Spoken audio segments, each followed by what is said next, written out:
এইটো কি জায়গা? এইটো উতলা বেঙাবৰা গাঁও। হয় হয়, ইয়াতে মাথাউৰি ভাঙিছে বুলি শুনিছোঁ, কি হৈছে অলপ জনাব নেকি? আমাৰ নোৱানৈ মাথাউৰি হয় আজি বহুত দিনতে নিৰ্মাণ কৰা। এতিয়া ইন্দোৰৰ গাঁতৰ পৰা সৃষ্টি হোৱা বুলি এটা অনুমান কৰা হৈছে। আৰু ইতিমধ্যে আমাৰ খেতিপথাৰ উচনে হ'ল বুলি ক'ব পাৰি। লাহে লাহে দ্ৰুতগতিত পানী বাঢ়ি আছে আৰু কিছু সময় পিছত হয়তো ঘৰৰ ভেটি পৰ্যন্ত উঠিব।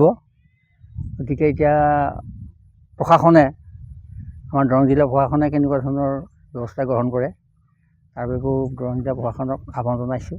কি ধৰণৰ কেনেকুৱা ধৰণৰ অনিষ্ট হৈছে অলপ জনাব। অনিষ্ট সমগ্ৰ ৰাইজৰে হৈছে, অকল বেঙাবৰা বুলিয়ে নহয়, উতলা পাৰ্শ্বৱৰ্তী এলেকাৰ মানে অহকা মঠঙা হয়তো যোৱা পৰহিলৈকে বা অহাকালিলৈকে জলজলি আপটুৱাকা হাইৱেলৈকে ইয়াত মানে প্লাৱিত হোৱাৰ এটা আশংকা কৰা হৈছে।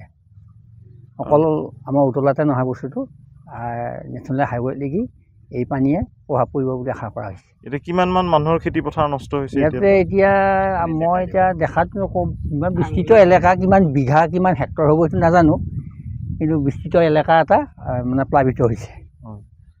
আৰু গাঁও, সিফালৰ গাঁও ডুবিছে নেকি? এতিয়া বৰ্তমান মূল দুখন গাঁও প্লাৱিত হৈছে, মঠঙা আৰু বেঙাবৰা। ইয়াৰ পিছত মানে লাহে লাহে পৰ্যায়ক্ৰমে মানে বিস্তাৰিত হ'ব। দৰং জিলা প্ৰশাসনৰ মানুহ আহিছেনে? ইতিমধ্যে DC মহোদয় আহিছে আৰু ADC বাইদেউ আহিছে আৰু বিভিন্ন ধৰণৰ চাৰ্কল অফিচাৰ আহিছে আৰু আমাৰ পশু চিকিৎসা বিভাগৰ মানুহো আহিছে। প্ৰায় সকলো তেওঁলোক আহিছে। উদ্ধাৰ বিভাগৰ যিখিনি উদ্ধাৰ বিভাগৰ মানুহ আহিছে, ইতিমধ্যে আহি আছে, তেওঁলোকে পৰ্যবেক্ষণ কৰিছে।